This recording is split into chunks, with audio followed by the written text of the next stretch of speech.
Hello everyone, আসসালামু আলাইকুম। সবাই কেমন আছেন? হাফিজা কিচেনে আপনাদের সবাইকে স্বাগত। আজকে আমি খুব সিম্পলভাবেই কাঁচা কলার টিক্কা করে দেখাবো। আমরা তো কলা বিভিন্ন রকমভাবে খাই। কলার তরকারি করে খাই, মাছ দিয়ে খাই, কেউ বা ঝোল করে খাই। তো এখানে তার জন্য আমি এখানে 3টে কলা নিয়েছি, এখানে কাঁচা কলা নিয়েছি। তো কলাগুলো ভালোভাবে আমি পিস করে নেব। একটা কলা আমি 3 পিস করে নেব। তো আমি রান্নাটা খুব সহজভাবে দেখানোর চেষ্টা করেছি। তো এইভাবে কলাগুলো আমি পিস পিস করে নিয়েছি, দেখুন। তো এবার আমি এটা ছিলে নেব। তো আমি এই কলাগুলো হাত দিয়ে ছিলেছি, আপনারা চাইলে চাকু দিয়েও ছিলতে পারেন।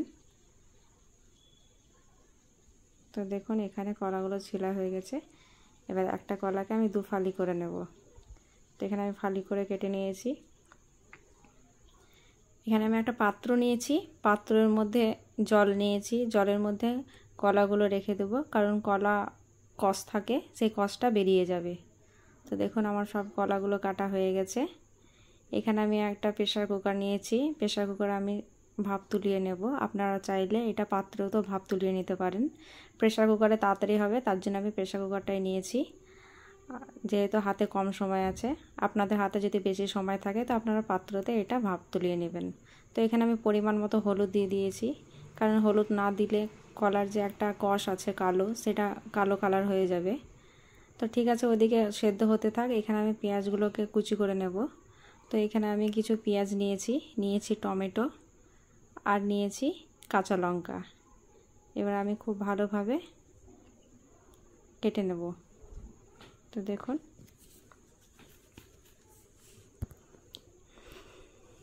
আপনাদের যদি ভিডিওটা ভালো লাগে তো অবশ্যই লাইক কমেন্ট শেয়ার করবেন, আর সাবস্ক্রাইব তো অবশ্যই করবেন।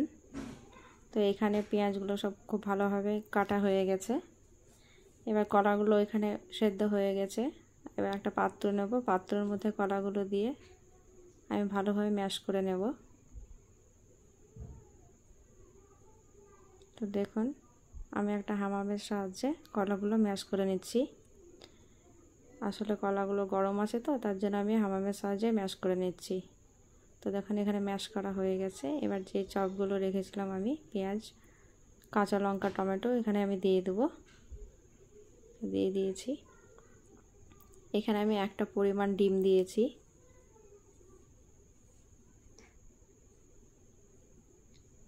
আপনারা চাইলে ডিমটা পরিমাণ বাড়িয়ে দিতে পারেন। এখানে আমি মিট মশলা নিয়েছি 1 চামচ, জিরে গুঁড়া নিয়েছি 1 চামচ, কাশ্মীরি লঙ্কা গুঁড়ো নিয়েছি 1 চামচ, লবণ নিয়েছি স্বাদ মতো। এখানে আমি নিয়েছি কাবাব মশলা 1 চামচ মতো, আর নিয়েছি স্বাদ মতো চিনি।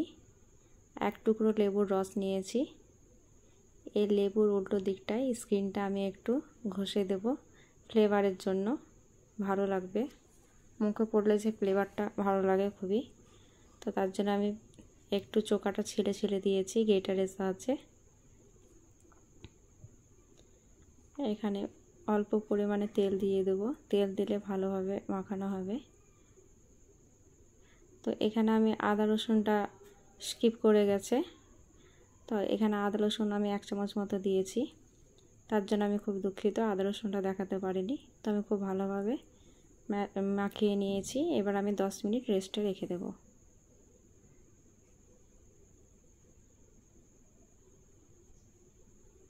তো দেখুন 10 মিনিট হয়ে গেছে, মশলাগুলো খুব ভালোভাবে সেট হয়ে গেছে। এবার আমি গ্যাসটা অন করে একটা তাওয়ার সাহায্যে ভেজে নেব।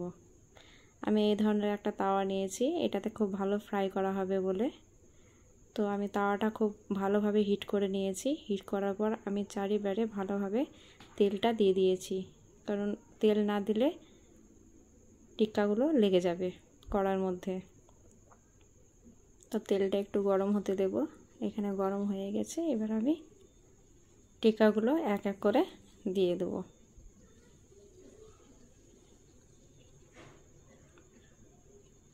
তো আমি আবারও বলছি, আপনাদের যদি ভিডিওটা ভালো লাগে তো আপনারা অবশ্যই লাইক কমেন্ট করবেন, শেয়ার করবেন আর সাবস্ক্রাইব করবেন। আপনারা কে কোথা থেকে দেখছেন ভিডিওটা কমেন্ট করে জানাবেন।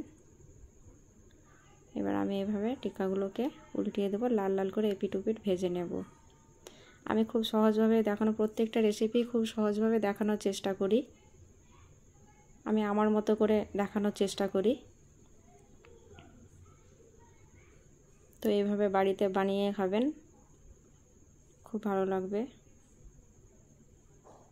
আমরা অনেক সময় মাছ মাংস খেয়ে মুখে টেস্ট থাকে না, তো আপনারা যদি চান যে মাঝে মধ্যে এভাবে বানাবো তো অবশ্যই বানাতে পারেন, খুব ভালো লাগে খেতে। তো আমি এভাবে আবারও দিয়ে দেব টিক্কাগুলো গরম তেলের মধ্যে, দিয়ে এই পিঠ ও পিঠ লাল লাল করে ভেজে নেব। এটা সময়টাও খুব কম লাগে, আবার খেতেও খুব টেস্টি।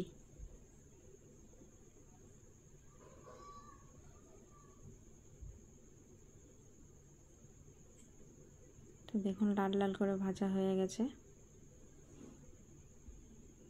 তো ফাইনালি আমার বানানা টিক্কা রেডি। আপনারা ভালো থাকবেন, সুস্থ থাকবেন। আল্লাহ হাফিজ।